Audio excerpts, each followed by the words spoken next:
सोचो, एक जवान अल्बर्ट आइंस्टाइन, मुश्किल से एक टीनेजर, वो अपने शहर के क्लॉक टावर को देख रहा है।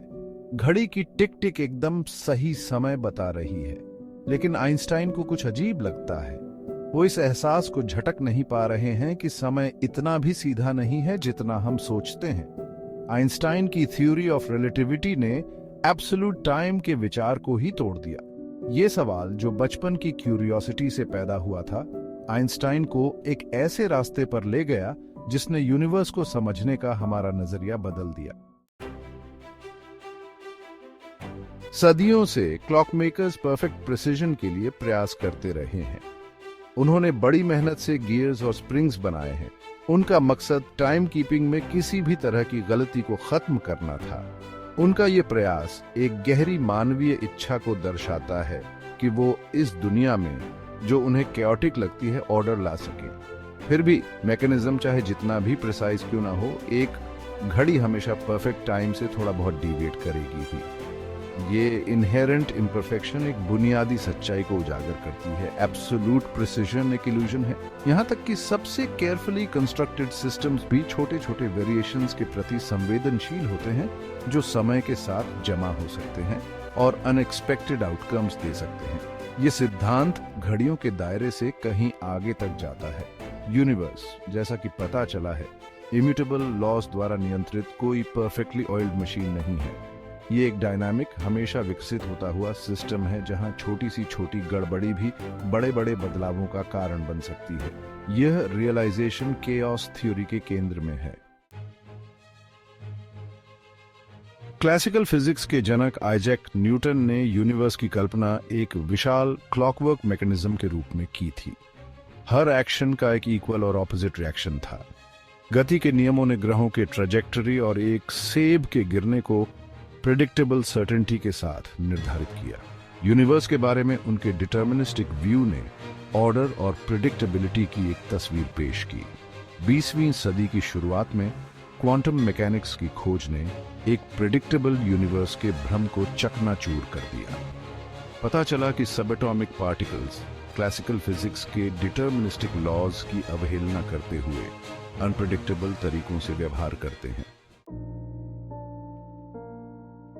कल्पना कीजिए कि अमेज़न वर्षावन में एक तितली अपने पंख फड़फड़ा रही है। जंगल की आवाजों के बीच खोई हुई एक छोटी सी घटना। फिर भी केओस थ्योरी के अनुसार यह छोटी सी एक्शन घटनाओं की एक ऐसी चेन ट्रिगर कर सकती है जिसका अंत दुनिया के दूसरी तरफ एक तूफान के रूप में हो। यह बटरफ्लाई इफेक्ट का सार है। ये विचार की छोटी, महत्वहीन लगने वाली घटनाओं के समय के साथ गंभीर और अप्रत्याशित परिणाम हो सकते हैं। बटरफ्लाई इफेक्ट का मतलब यह नहीं है कि तितलियां तूफान का कारण बनती हैं। ये सभी चीजों की इंटरकनेक्टेडनेस और इनिशियल कंडीशंस के प्रति कॉम्प्लेक्स सिस्टम्स की सेंसिटिविटी के लिए एक मेटाफोर है। एडवर्ड लॉरेंस और केओस थ्योरी, अप्रत्याशित का अनावरण। लॉरेंस, एक मीटेरोलॉजिस्ट, बटरफ्लाई इफेक्ट पर पहुंचे। उन्होंने पाया कि छोटे बदलाव भी अलग फोरकास्ट्स दे सकते हैं। उनके काम ने केओस थ्योरी की नींव रखी। डिटर्मिनिस्टिक सिस्टम्स में भी लॉन्ग टर्म प्रिडिक्शन असंभव हो सकती है। इस खोज ने वेदर फोरकास्टिंग में क्रांति ला दी। कई सिस्टम्स इनहेरेंटली अनप्रेडिक्टेबल हैं। सेक्शन 6, केओस का गणित, इक्वेशंस और उनकी सीमाएं। केओस थ्योरी के केंद्र में मैथमेटिकल इक्वेशंस का एक समूह है जो कॉम्प्लेक्स सिस्टम्स के व्यवहार का वर्णन करते हैं। ये इक्वेशंस, जो अक्सर नॉन लिनियर और इटरेटिव होते हैं, सिंपल स्टार्टिंग पॉइंट्स से आश्चर्यजनक रूप से कॉम्प्लेक्स पैटर्न्स बना सकते हैं। वे सीमिंगली काओटिक सिस्टम्स के भीतर छिपे हुए ऑर्डर को प्रकट करते हैं।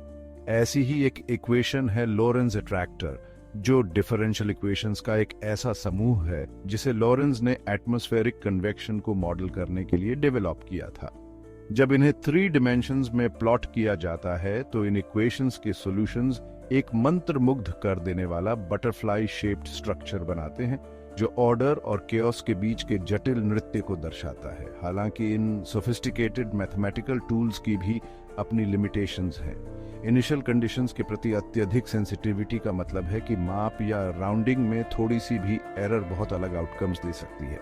यह इनहेरेंट अनप्रेडिक्टेबिलिटी इन मॉडल्स के आधार पर की जाने वाली लॉन्ग टर्म प्रेडिक्शंस को इनहेरेंटली अनरिलायबल बना देती है। शेयर बाजार का रोलर कोस्टर एक्शन में केओस। शेयर बाजार अपने डिजिंग फ्लक्चुएशंस और अनप्रेडिक्टेबल स्विंग्स के साथ केओस थ्योरी का एक बेहतरीन उदाहरण है। लाखों निवेशक अपनी इंफॉर्मेशन और इमोशंस के आधार पर काम करते हैं, जो मार्केट बिहेवियर को ड्राइव करता है। सबसे अनुभवी फाइनेंशियल एनालिस्ट भी कंसिस्टेंट एक्यूरेसी के साथ मार्केट मूवमेंट्स की भविष्यवाणी करने के लिए संघर्ष करते हैं। एक छोटी सी घटना जैसे किसी सीईओ का ट्वीट मार्केट में शॉकवेव्स भेज सकता है। केओस थ्योरी हमें सिखाती है कि एब्सोल्यूट सर्टेनिटी के साथ भविष्यवाणी करना बेवकूफी है। रिस्क को समझना और मैनेज करना, इन्वेस्टमेंट्स को डाइवर्सिफाई करना और अनसर्टेनिटी को स्वीकार करना अधिक समझदार तरीका है। सेक्शन 8, मानव शरीर। केओटिक हार्मनी का सिम्फनी। मानव शरीर, जो बायोलॉजिकल कॉम्प्लेक्सिटी का एक चमत्कार है, काम पर केओस थ्योरी का एक और बेहतरीन उदाहरण है।